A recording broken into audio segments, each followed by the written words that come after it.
Hello दोस्तों, random ज्ञान में एक बार फिर आपका स्वागत है। आज हम एमएस ऑफिस के एक्सेल के एक बहुत ही पावरफुल टूल के बारे में बात करने वाले हैं जो कि है पिवट टेबल। दोस्तों, हम सबकी प्रोफेशनल लाइफ में एक्सेल एक ऐसा टूल है जो कहीं ना कहीं कभी ना कभी यूज़ में आ ही जाता है। और जो हमारे स्कूल लेवल की जो बेसिक नोहाव होती है एक्सेल के बारे में, वो इनफ होती है जो हमारा प्रोफेशनल कामों में बेड़ा पार लगा देती है। बट तब क्या करें जब ये डेटा का बोझ बहुत ज़्यादा बढ़ जाए। फॉर एग्जांपल, खूब सारा डेटा डंप आपके पास आए, बहुत सारी रिपोर्ट आपको बनानी पड़े और हर बार आपको एक ही चीज़ करनी पड़े, तो अल्टीमेटली उससे होता क्या है? हमारा टाइम वेस्ट होता है और हम होते हैं फ्रस्ट्रेट। तो दोस्तों, टेंशन लेने की बिल्कुल भी बात नहीं है। एक्सेल ने ऑलरेडी एक बहुत ही पावरफुल टूल बनाया हुआ है जो जितने भी मेरे यहाँ पर डेटा एनालिसिस करने वाले भाई हैं उनके लिए मसीहा बन के आएगा। दोस्तों, जैसा कि आप देख पा रहे हैं, इस तरह का डेटा डंप हमारे पास काफ़ी बार अवेलेबल होता है हमारी प्रोफेशनल लाइफ में। और नॉर्मली हम कैसे करते हैं इससे डील? हम करते हैं मैनुअली अलग से कोई दूसरी टेबल क्रिएट या दूसरी शीट क्रिएट। फिर जो जो हमें डेटा चाहिए होता है उसको हम फाइंड लगा के या फिल्टर लगा के कॉपी करते हैं, एक एक करके उसको पेस्ट करते हैं। फिर हमारा डेटा क्रिएट करते हैं, देन उसको यूज़ करते हैं। इस पूरी प्रोसेस में कम से कम आधा घंटा या एक घंटा हमारा वेस्ट होता है। हालांकि यही सेम काम पिवट के जरिए 1 से 2 मिनट के अंदर किया जा सकता है। तो दोस्तों, ये जो पुरानी मेथड्स हैं, इसको आप करिए क्रॉस, स्मार्ट बनिए और पिवट यूज़ करना चालू कीजिए। तो आइए दोस्तों, समझते हैं कि पिवट को कैसे यूज़ करें इस सिंपल से एग्जांपल के जरिए। जैसा कि आप देख पा रहे हैं, मेरे पास एक डेटा डंप पड़ा हुआ है जो मैंने रैंडमली इंटरनेट से डाउनलोड किया है। अब आपके पास ये डेटा अवेलेबल है। आप इसे बहुत तरीके से यूज़ कर सकते हैं, एनालाइज कर सकते हैं। ये डेटा जो है वो दिखा रहा है कि कोई एक ऑर्डर है जो रीजन वाइज डिस्ट्रीब्यूटेड है और कुछ लोग हैं जो वो ऑर्डर दे रहे हैं या फिर एग्जीक्यूट कर रहे हैं, और कुछ आइटम्स हैं, उनकी क्वांटिटी दी हुई है और उनका प्राइस दिया हुआ है, और अल्टीमेटली टोटल जो प्राइस आएगा या टोटल सेल प्राइस जो आएगा वो हमारे पास मैंशनड है। अब आप इसे बहुत तरीके से यूज़ कर सकते हैं। मान लो मुझे निकालना है कि स्मिथ ने कितना सामान बेचा, सेंट्रल रीजन में कितना सामान बिका, 4 तारीख को कितना बिका, 1 तारीख को कितना बिका। इस तरह के काफ़ी सारे डेटा आप इसमें से एनालाइज कर सकते हैं। अब यही चीज़ अगर आप नॉर्मली करोगे तो आपको बहुत टाइम लगेगा। आप एक एक चीज़ यहाँ से निकालोगे, कॉपी करोगे, कहीं दूसरी टेबल बनाओगे, वहाँ पेस्ट करोगे। How to use pivot in this? हम डायरेक्टली उस पॉइंट पे आते हैं। कुछ नहीं करना है दोस्तों, सबसे पहले अपना डेटा आप सेलेक्ट करो, इंसर्ट में जाइए और ये पिवट टू टेबल का ऑप्शन है, इसमें क्लिक कीजिए। अब आपके पास दो ऑप्शंस आएंगे, या तो आप उसको इसी वर्कशीट में ले लीजिए या एक नई वर्कशीट क्रिएट कर लीजिए। हम एक काम करते हैं, इसी वर्कशीट में ले लेते हैं ताकि थोड़ा सा हमें समझने में आसानी हो। तो आप एग्जिस्टिंग में जाइए, लोकेशन कुछ भी डिफाइन कर दीजिए, ये डिफाइन कर देते हैं और ओके दबा दीजिए। जैसा कि आप देख पा रहे हैं, एक पिवट टेबल क्रिएट हो गई है। यहाँ पर एक चीज़ ध्यान देने की ज़रूरत है, वो है कि जब भी आप पिवट टेबल बनाते हो तो जो आपके हेडिंग्स होती हैं वो हर एक कॉलम में मौजूद होनी चाहिए। ऐसा नहीं होना चाहिए कि यहाँ पे यूनिट्स नहीं है, ब्लैंक है। थोड़ा यहाँ पे डेटा एनालिसिस करने में दिक्कत आती है। अगर ये हेड्स में कुछ ना कुछ नाम अवेलेबल होगा तो एक्सेल को भी आपका डेटा समझने में आसानी होगी। ठीक है दोस्तों, तो ये आ गई है हमारी पिवट टेबल, और यहाँ पे आप देख पा रहे हैं पिवट टेबल फील्ड्स जिसमें यही सारे कॉलम नेम्स आ गए हैं। पिवट टेबल फील्ड्स में आपके 4 क्वाड्रेंट हैं।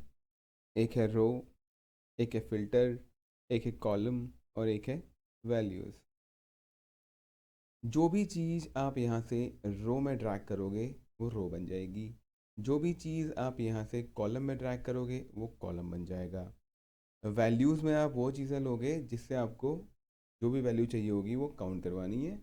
और फिल्टर में आप वो चीज़ लोगे जहाँ पे आप कुछ फिल्टर लगाना चाहते हो कि हाँ, इसका डेटा दे दो या उसका डेटा दे दो, सेंट्रल रीजन का डेटा दे दो या ईस्ट डेटा का डेटा दे दो। तो let's use this region first. यहाँ से आप रीजन उठाइए और उसको रोज़ में लीजिए। आप इसको ड्रैग भी कर सकते हैं, कहीं भी ड्रैग कर सकते हैं आप इसे। जब आप रोज़ में ड्रैग करोगे तो आप जैसे देख पा रहे होंगे, सेंट्रल ईस्ट और वेस्ट, तीन ही रीजन हमारे पास अवेलेबल हैं, ये बस रिपीट हुए जा रहे हैं। तो इसने क्या किया, जो आपके नॉन रिपीटेड क्वांटिटी है उसको रोज में ले लिया। अब इसी को अगर मैं यहाँ कॉलम में करता तो ये कॉलम्स बन जाते, इसी को अगर मैं फ़िल्टर में करता तो ये फ़िल्टर बन जाता, और इसी को अगर मैं यहाँ वैल्यूज़ में डालता तो उसके लिए हमारे पास रोज़ में कुछ होना चाहिए, वो हम आगे समझेंगे। तो इस रीजन को हम रोज़ में डाल देते हैं। अब हमें क्या चाहिए कि सेंट्रल में कितने आइटम बिके हैं। अब सपोज़ मुझे आइटम देखने हैं कि कितने आइटम बिके हैं।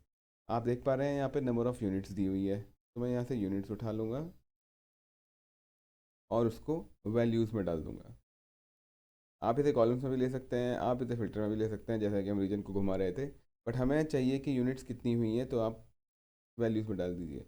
अब आप देख सकते हैं टोटल यूनिट्स जो हैं वो है 2121। तो यहाँ पर भी टोटल यूनिट्स का सम हमारा 2121 आ रहा है। दैट मीन्स कोई गलती हमने नहीं करी है, हमने जो कुछ भी किया है सब सही किया हुआ है। अब इससे क्या पता लगा हमें कि सेंट्रल में 1199 यूनिट्स सेल हुई हैं, ईस्ट में 691 यूनिट सेल हुई हैं, और सिमिलरली वेस्ट में 231 यूनिट्स सेल हुई हैं। अब अगर आप इसको नॉर्मल तरीके से करते तो आप पहले यहाँ पे डेटा में जाके आप सेंट्रल का फ़िल्टर लगाते, पहले सेंट्रल आ गया, उसके बाद आप यूनिट्स को सेलेक्ट करते, फिर इनका समेशन करते, वो आ रहा था 1199, फिर आप यहाँ पे 1199 मेंशन करते। सिमिलरली आप फिर ईस्ट का फ़िल्टर लगाते, फिर वेस्ट का फ़िल्टर लगाते, तो वही काम आपका कम से कम 15 से 20 मिनट में होता। बट पिवट में 2 मिनट में आपने का कुछ नहीं किया, आपने एक रीजन डाला रोज़ में, और आपको जो यूनिट्स चाहिए थी वो डाल दिया आपने वैल्यूज़ में, और आपका सारा डेटा बन के आ गया। सिमिलरली हम इसको चेंज भी कर सकते हैं। एक दूसरा एग्जांपल यहीं से उठाते हैं। मान लो मुझे पता करना है कि जो रिप्रेजेंटेटिव्स हैं उन्होंने कितनी सेल करी, मुझे उनकी टोटल वैल्यूज़ चाहिए कि कितने रुपीज़ का सेल उन्होंने किया है। तो हम क्या करेंगे, सबसे पहले इनको हटा देते हैं। अब हम ले लेंगे रिप्रेजेंटेटिव, रोज़ में आ गया। अब इतने रिप्रेजेंटेटिव से देखिए, यहाँ पर रैंडम डेटा में बहुत कुछ दिख रहा है, बट जो इसमें से यूनिक है वो पिवट ने ऑटोमेटिकली उठा ली है। अब मुझे एंड्रयूज़ की सेल्स चाहिए, मुझे चाहिए टोटल वैल्यू, तो मैं टोटल वैल्यू को ही यहाँ वैल्यूज़ में ले लेता हूँ। तो आप देख पा रहे हैं इसका सम आ रहा है टोटल 1962788। चेक कर लेते हैं, 192,627.88। दैट मीन्स हमारी कैलकुलेशन सब कुछ सही चल रही है, लॉजिकल एरर इसमें नहीं है। अब देखिए कितनी जल्दी हमें पता लग गया कि एंड्रयूज़ ने टोटल 438.37 रुपीज़ का सेल किया, गिल ने इतनी सेल करी, जार्डिन ने इतनी सेल करी, मॉर्गन ने इतनी सेल करी। देख पा रहे हैं ना आप कितना इजीली हम डेटा इसमें से एक्सट्रैक्ट कर पा रहे हैं। चलिए एक एग्जांपल और लेते हैं, फाइनल एग्जांपल। यहाँ पर हमें डेट्स भी दिख रही हैं। अगर मुझे यही डेटा मंथली चाहिए होता तो मैं क्या करता, फिर से सबको हटा देते हैं। हम ले लेते हैं यहाँ पे सबसे पहले ऑर्डर डेट। अब ऑर्डर डेट मैंने ले ली तो ये सारी ऑर्डर डेट्स हमारे पास इधर पे आ गई, बट हमें मंथली चाहिए। तो मंथली करने के लिए आपको कुछ नहीं, इसको राइट क्लिक करना है, जो डेटा है आपको ग्रुप में जाना है और इसको मंथ्स के हिसाब से ग्रुप कर देना है। तो आप देख पा रहे हैं ये ग्रुप हो चुका है जनवरी से लेके दिसंबर तक का। अब हमें कुछ नहीं सोचना है, हमें कोई फिल्टर नहीं लगानी है, सारी मेहनत हमारे लिए एक्सेल करेगा। अब जो भी आपको सेकंड कॉलम चाहिए वो आप ले सकते हो। मान लो आपको चाहिए कितनी यूनिट्स गई हैं, तो आप यहाँ पर यूनिट्स ले लो, टोटल यूनिट्स आ गई। जनवरी में 191 यूनिट्स बिकी हैं, फरवरी में 154 यूनिट्स बिकी हैं, मार्च में 113 यूनिट्स बची हैं। अब इसी को थोड़ा सा और डिटेल लेके चलते हैं। मान लो मुझे ये भी पता करना है कि कौन सी यूनिट गई है। अब देख रहे हो आप आइटम क्या क्या है, डेस्क है, पेंसिल है, ब्लेंडर है, पेन है। तो इस आइटम को भी हम उठा लेते हैं और इसको ले लेते हैं कॉलम्स में, थोड़ा फॉर्मेटिंग कर देते हैं। अब देखो जनवरी में टोटल ग्रांड टोटल जो है 191 है, बट उसमें से 95 पेंसिल है और बाइंडर है 96। तो अब देख पा रहे हो इसने आइटम भी यूनिक आइटम्स को पहले चुना, उसको कॉलम्स में डाल दिया और उसके अकॉर्डिंगली आपका पूरा डेटा बाइफरकेट कर दिया। यही चीज़ अब आप नॉर्मल वे में करोगे तो आपको कम से कम इसमें आधा घंटा तो लगेगा ही लगेगा, क्योंकि आप फिर फ़िल्टर लगाओगे, एक एक चीज़ चेक करोगे। पर वही चीज़ पिवट ने आपको 2 मिनट में करके दे दी। तो अल्टीमेटली मैं वही आपको दिखाना चाह रहा हूँ कि कितना पावरफुल टूल है ये। मिनटों का खेल है और आपका डेटा डायरेक्टली बन के आ रहा है। एक चीज़ हमने यहाँ पे स्किप कर दी, 4 क्वाड्रेंट्स की बात करी थी हमने, 3 हम ऑलरेडी यूटिलाइज कर चुके हैं। तो इसी एग्जांपल में एक चौथा क्वाड्रेंट भी यूटिलाइज करके देखते हैं। यही डेटा जो आपका मंथ वाइज आ रहा है, इसमें मैं अगर रीजन का फ़िल्टर लगा दूँ, इस रीजन को मैं अगर फ़िल्टर में ट्रैक कर दूँ, तो आप देख पा रहे हो यहाँ पर एक फ़िल्टर क्रिएट हो गया है जहाँ से आप मनचाहा रीजन चूज़ कर सकते हो। अगर मैं सेंट्रल चूज़ करूँगा तो यही सारा डेटा सेंट्रल का हो गया। अगर मैं यहाँ पे वेस्ट चूज़ करूँगा तो यही सारा डेटा मेरा वेस्ट का आ गया। मुझे दोबारा से उतनी मेहनत नहीं करनी पड़ी, ऑटोमेटिकली सब कुछ एडजस्ट हो गया जो भी मैंने फ़िल्टर दिया उसके हिसाब से। तो this is the beauty of pivot table. जितना आप इसे यूज़ करेंगे उतना ही आप इसमें एक्सपर्ट होते जाएंगे, और यही चीज़ जो अभी मिनटों में हो रही है सेकंड्स में होने लगेगी।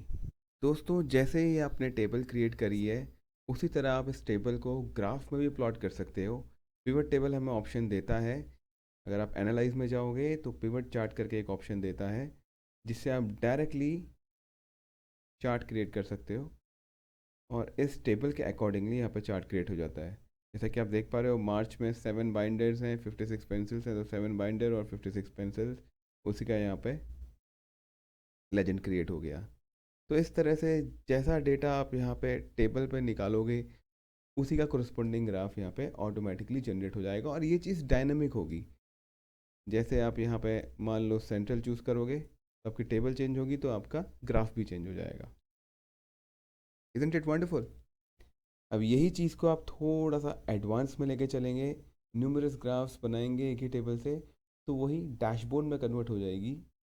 मैं आपको एक एग्जांपल डैशबोर्ड का भी अभी दिखाऊंगा, but I will be sharing how to make this dashboard in some other video. Comment section में मुझे ज़रूर बताना अगर आप इसको जल्द से जल्द चाहते हैं। देखिए दोस्तों, ये जो आप सामने देख रहे हैं ये है डैशबोर्ड। जो डेटा मैंने अभी पिवट यूज़ करने में आपको दिखाया था, इस सेम डेटा से बना हुआ है। बहुत सारे ग्राफ्स एक साथ लगाए गए हैं। अब इस डेटा की ब्यूटी देखिए, अगर मैं ऑर्डर डेट यहाँ पे मार्च सेलेक्ट करूँ तो मार्च का सारा डेटा आ गया, मई सेलेक्ट करूँ तो मई का सारा डेटा आ गया। सिमिलरली मैं ईस्ट रीजन सेलेक्ट करूँ तो ईस्ट का सारा डेटा आ गया। अगर हम रिप्रेजेंटेटिव वाइज चलें तो मैं स्मिथ सेलेक्ट करूँ तो स्मिथ का डेटा आ गया। सिमिलरली अगर मैं पेन का डेटा देखना चाहूँ तो कितनी पेन कहाँ कहाँ बिकी हैं, वो सारा डेटा आ गया। तो ये थोड़ा सा एडवांस है, बट विथ प्रैक्टिस आप यहाँ तक पहुँच सकते हैं। पिवट की प्रैक्टिस करते रहिए। कुछ ही दिनों में मैं how to create a dashboard video भी रिलीज़ करूँगा। चैनल को सब्सक्राइब कीजिए, बेल आइकन में क्लिक कीजिए ताकि वो वीडियो जब भी रिलीज़ हो सबसे पहले आपके पास पहुँचे। आशा करता हूँ आपको यह वीडियो पसंद आई होगी। लाइक ज़रूर करें और ज़्यादा से ज़्यादा लोगों के साथ इसको शेयर करें। नॉलेज बांटें, ज्ञान बांटने से ही बढ़ता है। थैंक यू दोस्तों, बाय बाय।